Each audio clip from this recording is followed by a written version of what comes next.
G'day folks, everything new under the sun. Is a Syrian invasion imminent? Got a couple of articles here, which are interesting, related to Syria and related to a buildup of military. And this is all from May 9th, May 10th, May 11th. So, recent news, this week's news. The United States, United Kingdom, and Jordan are mobilizing their troops along the border between Syria and Jordan. The Al Mayadeen network reported Monday. There's a photo of alleged U.S. coalition troop movements on the Syrian border, and you see lots of vehicles there.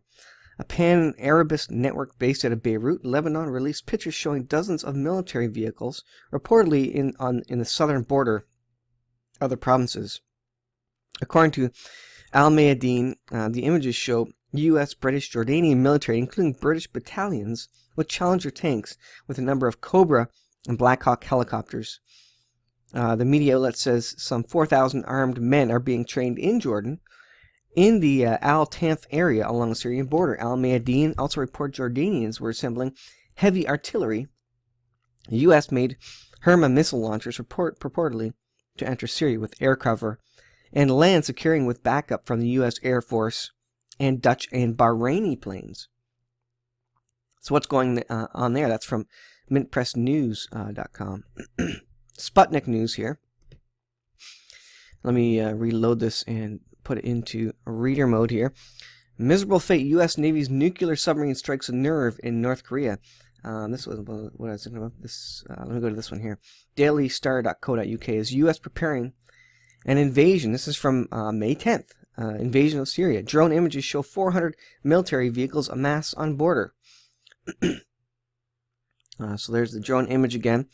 Covertly taken pictures show at least 400 U.S. armored vehicles have amassed at a military base in Jordan, just 43 kilometers from the Syrian border. So what's going on there? The Syrian capital of Damascus is purportedly on high alert over the huge buildup of U.S. Jordanian vehicles. So apparently Bashar Assad is well aware of this. Damascus is on high alert. And it really relates to... obviously, Isaiah 17. More pictures there. Dozens of tanks are to be stationed at the base. The FSA has been locked in a bloody conflict with forces loyal to Syrian dictator Bashar Assad since Arab Spring in 2011. The U.S. has backed the FSA, which is formed of groups fighting to remove Assad from power. So again, what's happening there, and it's all about Isaiah 17, the destruction of Damascus. That's biblically, that's a prophecy in the Bible. So we know that's coming on the time scale somewhere. This is going to be on the chronology of Bible prophecy somewhere, and we're getting near the end of 6,000 years, so it's got to happen soon. Some suggest this could be the next event to occur, which triggers then Gog Magog, the hook in the jaw to bring Russia down against Israel.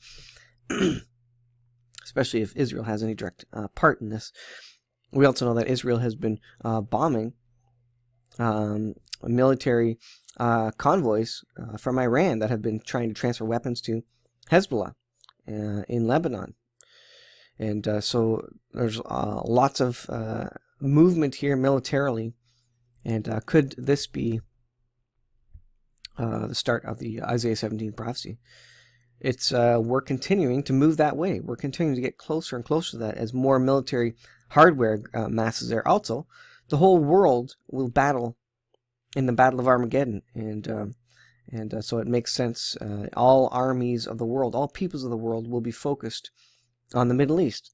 So it makes sense that military hardware is moving there. All the nations are going to fight there eventually, and you can see it culminating here. And we don't have a lot of time left. There's about 6,000 years of man left. We have about 14 years left.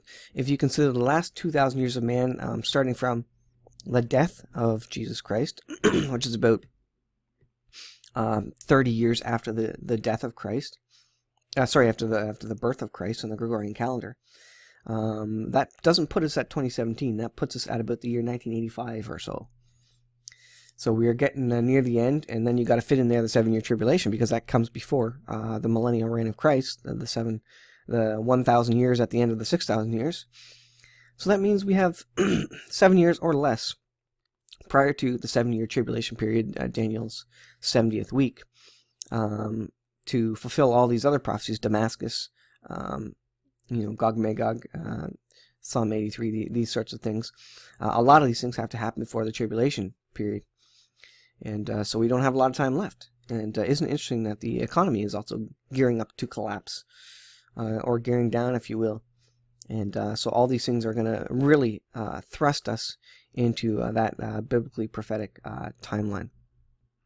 I'll leave it there, guys. Let me know what you think. Thanks for watching.